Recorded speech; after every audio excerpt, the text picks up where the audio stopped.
நம் ஆண்டவர் இயேசு கிறிஸ்துவின் நாமத்தினால் மகிழ்ச்சியும் சமாதானமும் நம் அனைவரோடும் இருப்பதாக. யோவான் 3:7-15 முடிய, நீங்கள் மறுபடியும் பிறக்க வேண்டும் என்று நான் உமக்கு கூறியது பற்றி நீர் வியப்படைய வேண்டாம்.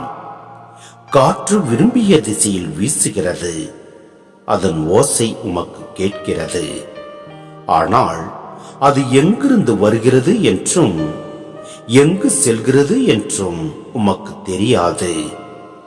தூய ஆவியால் பிறந்த அனைவருக்கும் இது பொருந்தும் என்றார். நிக்கோதேம் அவரை பார்த்தது, இது எப்படி நிகழ முடியும் என்று கேட்டார். அதற்கு இயேசு கூறியது, நீர் இஸ்ரேல் மக்களிடையே போதகராயிருந்தும் உமக்கு இது தெரியவில்லையே.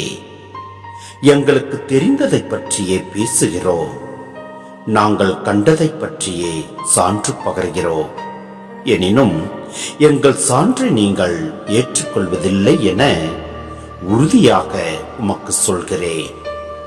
மண்ணுலகு சார்ந்தவை பற்றி நான் உங்களுக்கு சொன்னதை நீங்கள் நம்பவில்லை என்றால், விண்ணுலகு சார்ந்தவை பற்றி சொல்லும்போது எப்படி நம்பப் போகிறீர்கள்? விண்ணகத்திலிருந்து இறங்கி வந்துள்ள மானிட மகனை தவிர வேறு எவரும் விண்ணகத்திற்கு ஏறி சென்றதில்லை. பாலை நிலத்தில் மோசேயால் பாம்பு உயர்த்தப்பட்டது போல மானிட மகனும் உயர்த்தப்பட வேண்டும்.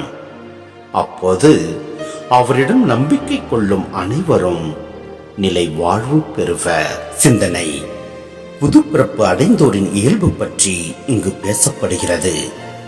அவர்கள் ஆவியின் இயல்பை கொண்டவர்கள். அவர்களை வெளி அடையாளங்களால் இனம் காண முடியாது.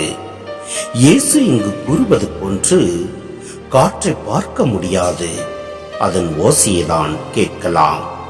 அதுபோல புது பிறப்பு அடைந்தவர்களையும் வெளி தோற்றத்தால் அல்ல, அவர்களின் செயலால் தான் அடையாளம் காண முடியும்.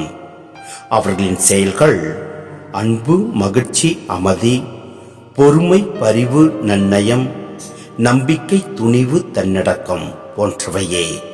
அவை தூய ஆவியின் கனிகள். இதுவரை ஒருமையில் பேசிய இயேசு இங்கு பன்மையில் பேசுகிறார்.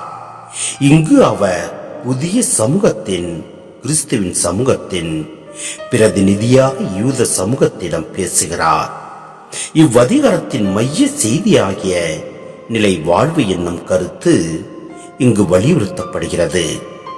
எண்ணிக்கை நூல் 21:8-9 உயர்த்தப்பட்ட வெண்கலை பாம்பை நோக்கியோர் அனைவரும் வாழ்வு பெற்றது போன்று சிலுவையில் உயர்த்தப்பட போகும் இயேசுவை நோக்கி நின்று அவர் காட்டும் வழியில் நடப்போர் அனைவரும் நிலை வாழ்வு பெறுவர். இவை அனைத்திற்கும் அடிப்படை காரணம் கடவுளின் அளப்பரிய அன்பே. எனவே நம் ஆண்டவர் இயேசுவை உற்று நோக்குவோம், அவர் வழியில் நடப்போம். எல்லாம் வல்ல இறைவன் நம்மை நிறைவாய் ஆசீர்வதிப்பார். ஆமென்.